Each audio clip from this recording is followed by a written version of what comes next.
Mister अंकित सियाचिन के दौरे पर और उनके पास सियाचिन के दौरे पर हैं और उनके पास अपने व्यय के लिए 900 रुपये हैं। यदि वह अपने दौरे से 4 दिन अधिक रुकते हैं तो उन्हें अपने दैनिक व्यय को 2.5 रुपया कम करना चाहिए। मिस्टर अंकित कितने दिनों के लिए दौरे पर हैं? तो उसके पास कितना पैसा है? 900। ठीक है, तो अगर 900 है और मान लेते हैं कि दौरा पर 900 है, ठीक है, 900 रुपया है, तो दौरा पर मान लेते हैं कि डी दिनों तक के लिए गया है। ठीक है, तो एक दिनों का खर्च अगर निकालना होगा तो 900 बटे डी करेंगे। ठीक है, और वह अपने दौरे को 4 दिन अधिक रुकते हैं। ठीक है, तो 900 रुपया पैसा तो सेम ही रहेगा। दौरा 4 दिन बढ़ गया, पहले डी था अब डी प्लस 4 हो गया। ठीक है, तो ये पहले खर्च था, ये अब बाद में खर्च है। और क्या बोला जा रहा है? बाद में, तो उन्हें इतना रुपये कम करना होगा। ठीक है, तो पहले जितना खर्च करता था उससे अब 2.5 कम, यानी कि इस दोनों का अंतर जो हो जाएगा वो कितना हो जाएगा? 2.5 हो जाएगा। ठीक है, अब यहाँ हम ऑप्शन रख के चेक कर सकते हैं कि किसका वैल्यू जो है आ रहा है 2.5। तो अगर 900 बटे 36 करते हैं, ठीक है, तो ये कितना हो जाएगा? 25 हो जाएगा। माइनस यहाँ 900 बटे 36 और 4, ठीक है, 40 करते हैं तो ये हो जाएगा 0 0, ये कट जाएगा। 4 दूनी 8, 4 दूनी 8, 22.5, यानी ये कितना? 25 में से 22.5 गया, 2.5। इससे आ रहा है ऑप्शन से, ए नंबर से, तो यही हो जाएगा आंसर। गेंदों की एक निश्चित संख्या 840 रुपये में खरीदी गई। प्रत्येक गेंद के 5 रुपये सस्ते होने पर 3 और गेंदों को उसी धनराशि में खरीदा जा सकता था। खरीदी गई गेंदों की संख्या पता लगाएं। मान लेते हैं कि 840 रुपया में 840 रुपया में बी बॉल खरीद सकते थे। ठीक है, तो अब क्या बोला जा रहा है कि 3 गेंद और खरीद सकते थे अगर 5 रुपया सस्ता हो जाता। ठीक है, तो 840 में कितना गेंद? 3 और गेंद। ठीक है, तो यानी कि बी प्लस 3, ये 840 बटे बी, यानी कि एक बॉल का प्राइस निकल गया। ठीक है, और 840 बटे बी प्लस 3, यानी कि जितना 3 बॉल खरीदने के बाद जो अधिक आता उसका प्राइस निकल गया। और कितना कम होगा? ठीक है, तो 5 कम होने के बाद, यानी इस दोनों का अंतर जो होगा वो कितना हो जाएगा? 5 रुपया। ठीक है, 840 रुपया में बी बॉल खरीद सकते थे, तो एक बॉल का प्राइस आ जाएगा यहाँ से। और अगर 5 रुपया सस्ता कर देते, यानी कि इसका जो दाम होगा वो कितना होगा? इससे 5 रुपया कम होगा। ठीक है, एक बॉल का दाम, तो इसको माइनस करने के बाद कितना आना चाहिए? 5 आना चाहिए। यहाँ से भी बी का वैल्यू रखेंगे, जिससे 5 आ जाएगा, वही आंसर हो जाएगा। अगर हम 15 रखते हैं तो यहाँ 15 5, 15 3 18, 18 से 840 कटेगा ही नहीं, तो ये वाला नहीं होगा।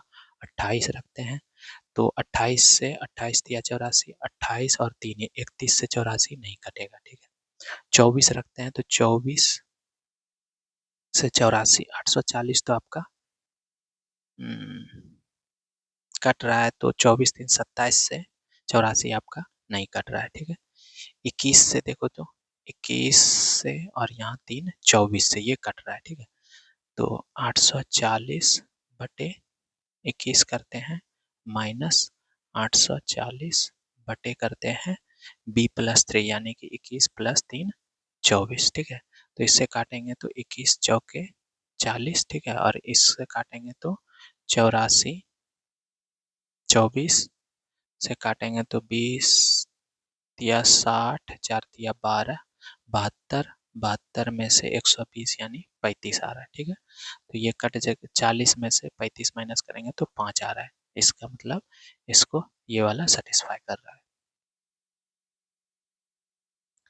सोनम को 15 दिनों के सेल्स ड्राइव के दौरान अपनी यात्रा की देखभाल के लिए कुछ पैसे दिए गए। हालांकि उसे अपने प्रवास को और 9 दिनों तक बढ़ाना पड़ा और परिणाम स्वरूप उसका औसत दैनिक यात्रा भत्ता 75 रुपये कम हो गए।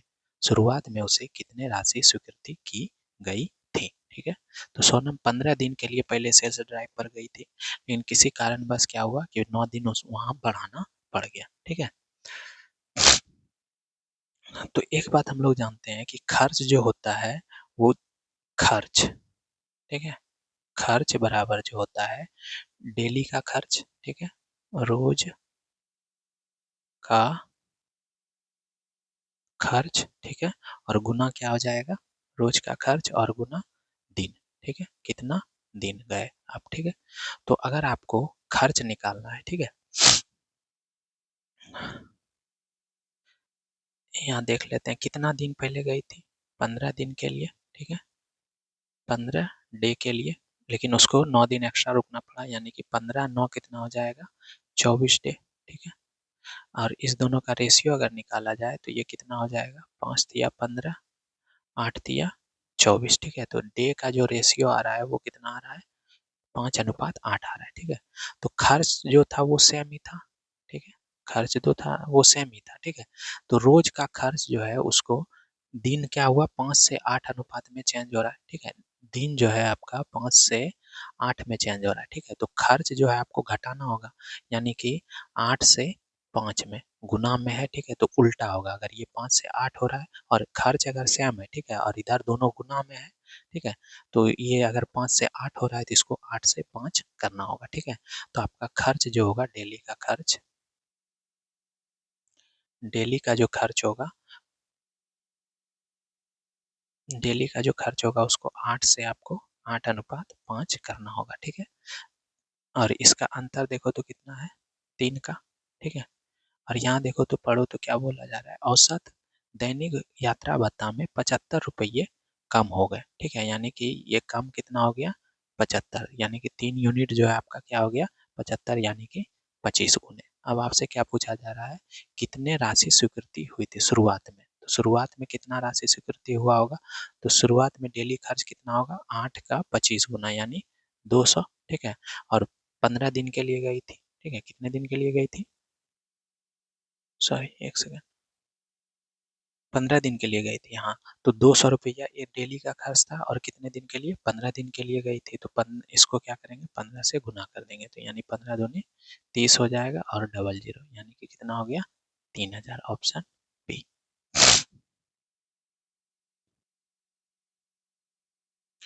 एक्स वाई जेड ऐसे भिन्न है कि एक्स से बड़ा वाई, वाई से बड़ा जेड। यदि एक्स को जेड को एक्स से विभाजित किया जाए तो परिणाम 5/2 प्राप्त होता है, जो वाई से 7/4 अधिक है। यदि X plus Y plus Z बराबर 1.11/12 है तो जेड माइनस एक्स अनुपात वाई माइनस एक्स का अनुपात क्या होगा। देखो क्या बोला जा रहा है, जेड को अगर एक्स से विभाजित किया जाता है, जेड को किससे, एक्स से विभाजित किया जाता है, तो कितना आ रहा है, 5/2। ठीक है, दूसरा क्या बात बोला जा रहा है कि 5/2 प्राप्त होता है जो y से 7/4 अधिक है। ठीक है, y 5/2 जो है आपका वो y से 7/4 अधिक है। ठीक है, तो यहाँ से अगर हम y निकालना चाहते हैं, ठीक है, तो 7/4 इधर माइनस में आ जाएगा। ठीक है, तो 5/2 है, 7/4 है, तो इसको ऊपर नीचे 2 से गुना कर दो, तो नीचे 4 हो जाएगा, तो 10 में से 7 गया कितना हो जाएगा, 3, और नीचे 4 हो जाएगा, यानी y बराबर कितना हो गया, 3/4। अब देखो यहाँ आपको क्या दिया है, x plus Y plus Z दिया है, बराबर 12 × 12 और 11, 23/12। ठीक है, यही दिया है। y का मान देखो तो कितना है, 3/4। ठीक है, 3/4 उधर माइनस में आ जाएगा, यानी कि x प्लस जेड बराबर क्या हो जाएगा, 23/12 माइनस हो जाएगा 3/4। अब देखो नीचे 12 है तो यहाँ 3 से गुना कर दो ऊपर नीचे, तो ये क्या हो जाएगा, x प्लस जेड बराबर कितना हो जाएगा, 3 तिया 9, 4 तिया 12, तो 12 नीचे भी, यहाँ भी 12 है, तो 23 में से 9 गया तो कितना हो जाएगा, 14/12 यानी कि 7/6। 7 दूनी 14, 6 दूनी 12 कैंसिल हो जाएगा।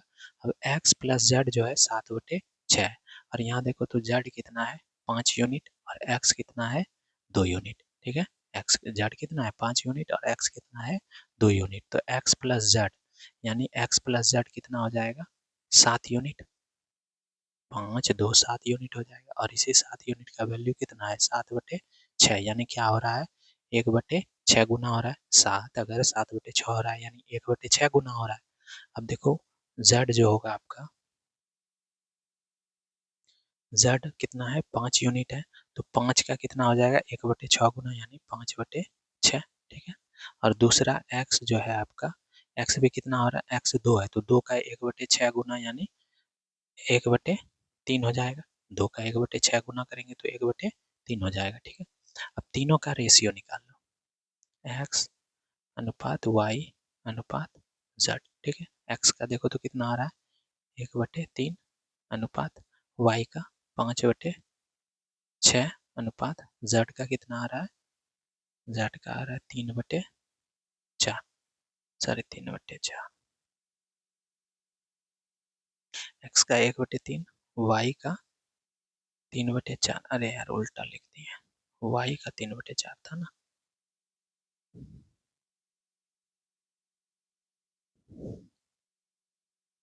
y का कितना हो गया 3/4 और z का कितना हो गया 5/6। अब इसको क्या करेंगे सिंप्लीफाई करेंगे। कैसे सिंप्लीफाई करते हैं 3 4 6 के एलसीएम से इसको गुना कर देंगे। 3 4 6 का एलसीएम 12 होता है तो 3 चौके 12 यानी 4 हो गया अनुपात 4 से 3 बार में 4 तिया 12 3 तिया 9।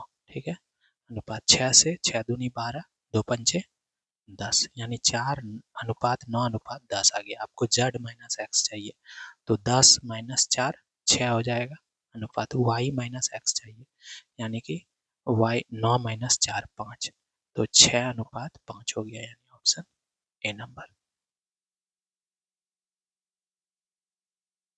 एक कमरे में कुछ लड़के और कुछ बेंच हैं। यदि प्रत्येक बेंच पर 5 लड़के बैठते हैं तो 2 लड़कों के पास बैठने के लिए कोई बेंच नहीं होगा। यदि प्रत्येक बेंच पर 6 लड़के बैठते हैं तो 2 बेंच खाली रहती है। बेंचों की संख्या और लड़कों की संख्या का योग क्या होगा।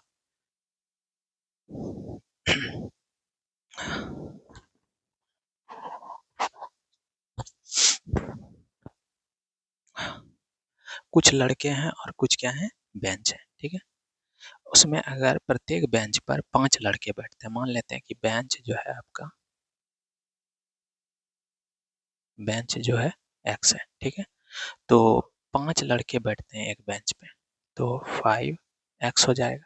ठीक है, 5 लड़के बैठते हैं बेंच पे एक बेंच पे तो x बेंच है तो 5x हो जाएगा। उसके बाद क्या बोल रहा है 2 लड़के बच जा रहे हैं प्लस 2 लड़के बच जा रहे हैं। ठीक है, अब दूसरा बात क्या बोला जा रहा है कि यदि प्रत्येक बेंच पे 6 लड़के बैठते हैं। ठीक है, यानी कि 6 लड़के बैठते हैं तो 2 बेंच खाली रह जाती है यानी कि बेंच अगर x है तो x में से -2 करेंगे गुना 6 करेंगे तो दोनों में क्या आ रहा है छात्र का संख्या। तो छात्र का संख्या जो होगा दोनों कंडीशन में क्या होगा बराबर होगा। ठीक है, छात्र का संख्या जो होगा दोनों कंडीशन में क्या होगा बराबर ही होगा ना। तो यहाँ से 5x है इधर से 6x 5x में 6x माइनस होगा तो क्या हो जाएगा x। ठीक है, और ये 2 है 6 दूनी 12 तो 6 दूनी 12 और जोड़ 2 यानी कितना हो गया 14। तो बेंच का संख्या कितना आ गया 14। अब 14 किसी दोनों में से किसी एक में रख दो तो 14 पंचे 70 2 72 यानी कि बॉय जो आ जाएगा 14 यहाँ रखेंगे तो 14 पंचे 70 2 72 और बेंच और लड़कों की संख्या का योग तो बेंच कितना आ गया 14 और लड़का कितना आ गया 72 तो 14 72 जोड़ेंगे तो कितना हो जाएगा 86।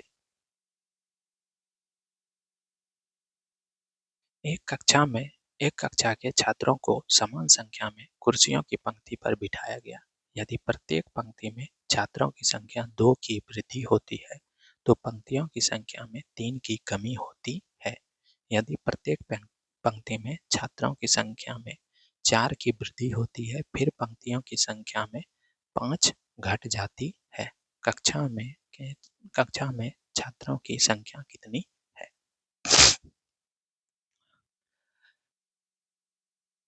मान लेते हैं कि रो का संख्या मतलब लाइन का पंक्ति का संख्या जो है पंक्ति, ठीक है, पंक्ति x है, ठीक है, पंक्ति कितना है x है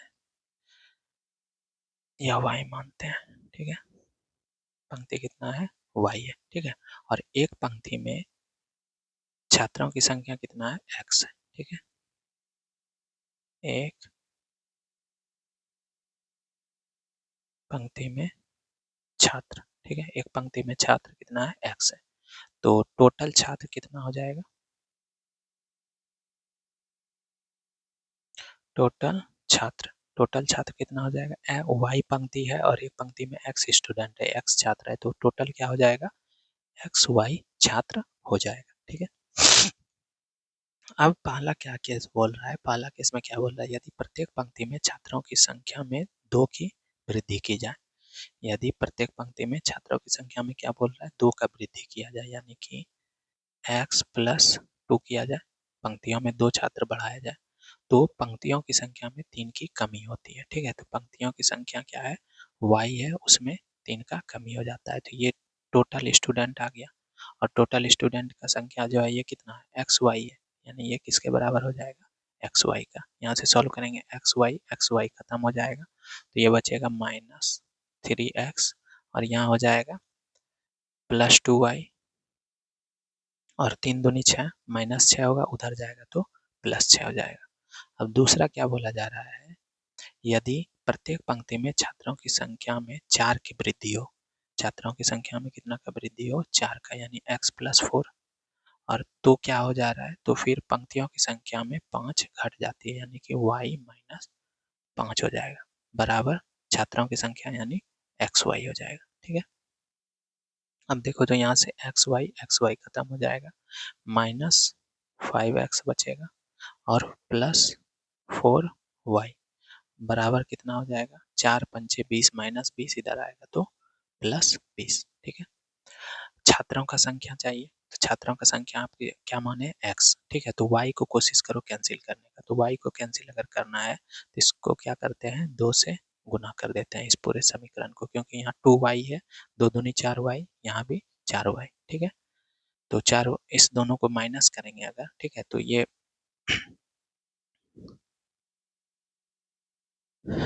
4y, ये 2 दूनी 4y, 4y कैंसिल आउट हो जाएगा,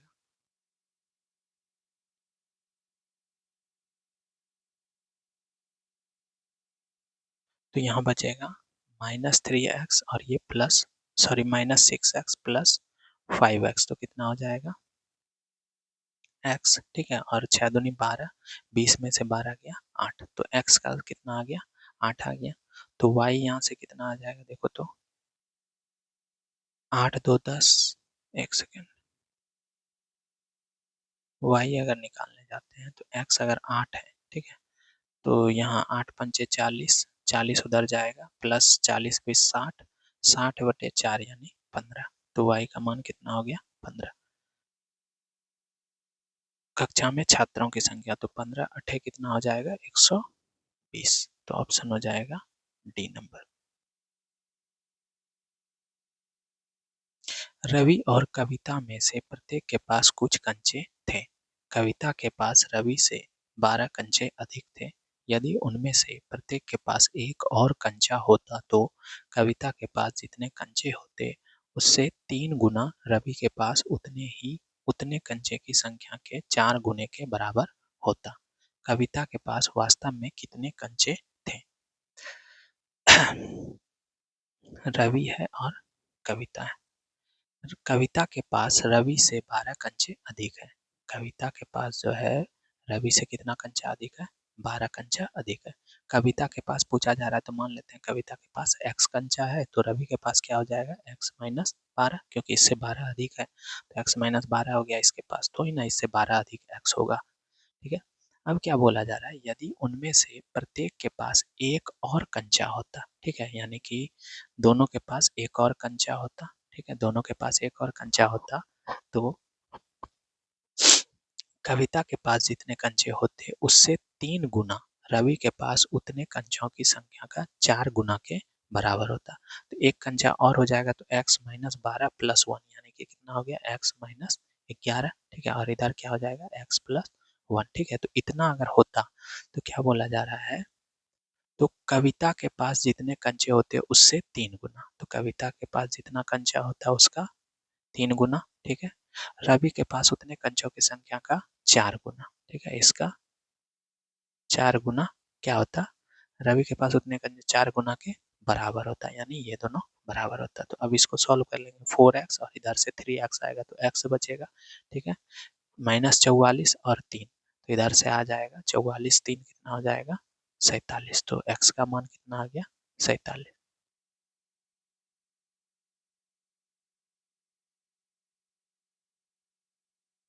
ए और बी दोनों के पास कुछ संतरे हैं। ए बी से कहता है अगर तुम मुझे अपने 10 संतरे दे दो तो तेरे पास तुम्हारे तेरे पास या तुम्हारे पास बचे संतरों की संख्या से दोगुनी संख्या हो जाएगी। बी जवाब देता है अगर तुम मुझे अपने 10 संतरे दे दो तो तेरे पास तुम्हारे पास बचे संतरों की संख्या के बराबर ही होगी। तो ए के पास संतरों की संख्या ज्ञात कीजिए। ए और बी व्यक्ति है, उसके पास क्या है, कुछ संतरा है। ठीक है, तो ए क्या बोल रहा है कि ए कहता है बी से कि अगर तुम मुझे अपने 10 संतरे दे दो। ए है और बी है। ठीक है, ए बी से कहता है अगर तुम मुझे अपने 10 संतरे दे दो। ठीक है, तो ए बी से कहता है तो ए के पास क्या बोलेगा 10 संतरा दे दो। तो ये अगर 10 संतरा देगा तो इसका 10 संतरा माइनस हो जाएगा। ठीक है, तो तेरे पास तुम्हारे पास बचे संतरों की संख्या से दोगुना संख्या हो जाएगी, यानी कि इसका दोगुना हो जाएगा इससे। ठीक है, तो इसको सॉल्व करेंगे तो a -2 b बराबर यहाँ 10 है, यहाँ -20, तो इधर से -10 आएगा तो माइनस कितना हो जाएगा 30 हो जाएगा। ठीक है, दूसरा क्या बोला जा रहा है, बी जवाब देता है अगर तुम मुझे, इसमें भी ए और बी के बीच में हो रहा है। ठीक है, बी जवाब देता है अगर तुम मुझे अपने 10 संतरे दे दो, यानी ए को कह रहा है तो ए को 10 संतरा दे देगा तो बी के पास 10 संतरा बढ़ जाएगा। ठीक है, दे दो तो तेरे पास तुम्हारे पास बचे संतरों की संख्या के बराबर ही होगा, यानी कि अगर ये 10 दे देता है और ये 10 इसके पास आ जाता है तो इस दोनों का बराबर है, यानी कि ए माइनस बी जो है आपका, आपको ए के पास चाहिए ना, तो ए माइनस बी क्या हो जाएगा, माइन ए माइनस बी 20 हो जाएगा। ठीक है, -20 नहीं 20 होगा।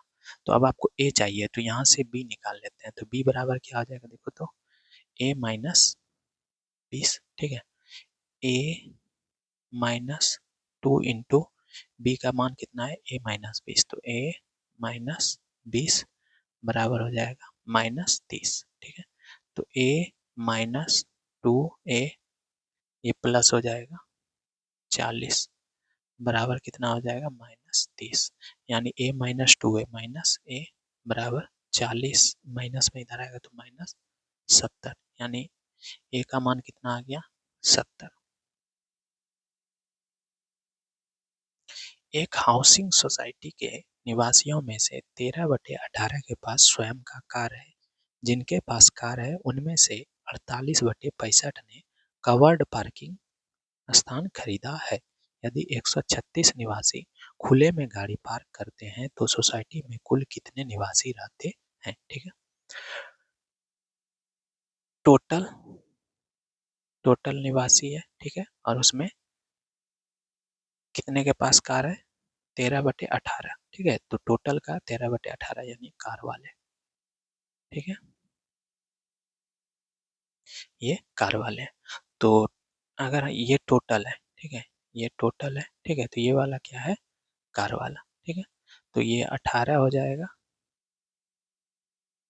13, क्योंकि 18 का ही 13/18 गुना 13 होगा ना। ठीक है, टोटल का 18 13/18 निकालते हैं। ठीक है, 18 टोटल का, टोटल अगर 18 है, ठीक है, तो इसका 13/18 क्या हो जाएगा, 18 से 18 खत्म हो जाएगा, क्या बचेगा 13 बचेगा कार वाला। ठीक है, तो 18:13 हो गया। क्लियर है।